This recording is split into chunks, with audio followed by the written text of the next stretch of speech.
Bukod dito, mga kapatid, ay pinatatalastas namin sa inyo ang biyaya ng Diyos na ipinagkaloob sa mga iglesia ng Macedonia, kung paano sa maraming pagsubok sa kapighatian ang kasaganaan ng kanilang katuwaan at ang kanilang malabis na karukhaan ay sumagana sa kayamanan ng kanilang kagandahan loob. Sapagkat ayon sa kanilang kaya, ay nagpatuto ako at higit pa sa kanilang kaya, ay nagsiabuloy sila sa sariling kalooban, na lubhang ipinamamanik sa amin ang tungkol sa biyayang ito at sa pakikisama sa pangangasiwa ng mga abuloy sa mga banal. At ito ay hindi ayon sa aming inaasahan, kundi ibinigay muna nila ang kanilang sarili sa Panginoon at sa amin sa pamamagitan ng kalooban ng Diyos. Ano pat namanhik kami kay Tito, na yamang siya ay nagpasimula ng una, ay siya na rin ang gumanap sa inyo ng biyayang ito.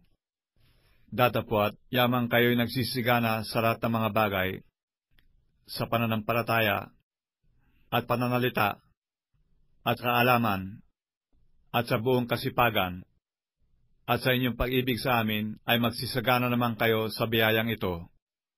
Hindi ako nangungusap na tulad sa nag-uutos, kundi gaya ng sumusubok sa pamamagitan ng kasipagan ng iba, ang katapatan naman ng inyong pag-ibig, sapagkat nalalaman ninyo ang biyaya ng ating Panginoong Hesukristo, na, bagaman siya ay mayaman, gayon may nagpakadukha dahil sa inyo, upang sa pamamagitan ng kanyang karukhaan ay magsiyaman kayo. At sa ganito'y ibinibigay ko ang aking pasya, sapagkat ito'y nararapat sa inyo, na naunang nangagpasimula na may 1 taon na, hindi lamang sa paggawa, kundi naman sa pagnanais. Datapwat, ngayon tapusin din naman ninyo ang paggawa, upang kung paano nagkaroon ng sikap ng pagnanais, ay gayon din naman magkaroon ng pagkatapos ayon sa inyong kaya. Sapagkat kung may sikap, ay tinatanggap ayon sa tinataglay, hindi ayon sa di tinataglay.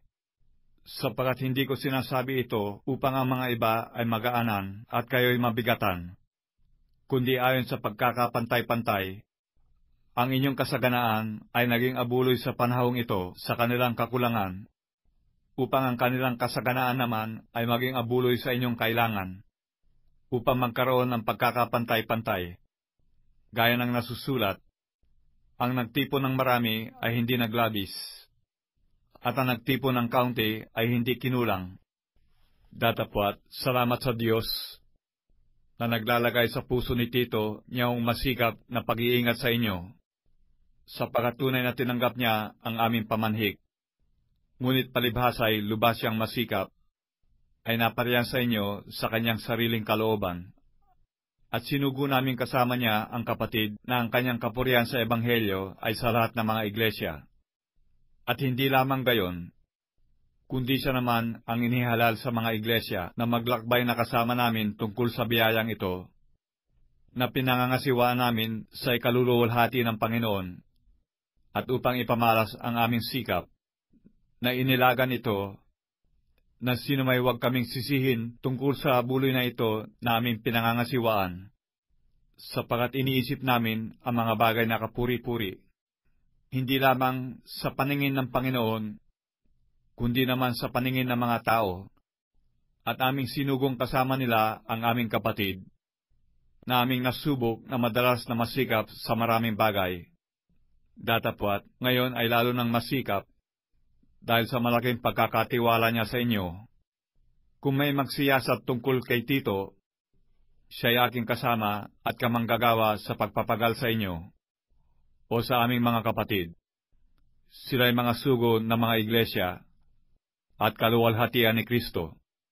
Inyong ang ipakita sa kanila sa harapan ng mga iglesia ang katunayan ng inyong pag-ibig at ng aming pagmamapuri dahil sa inyo.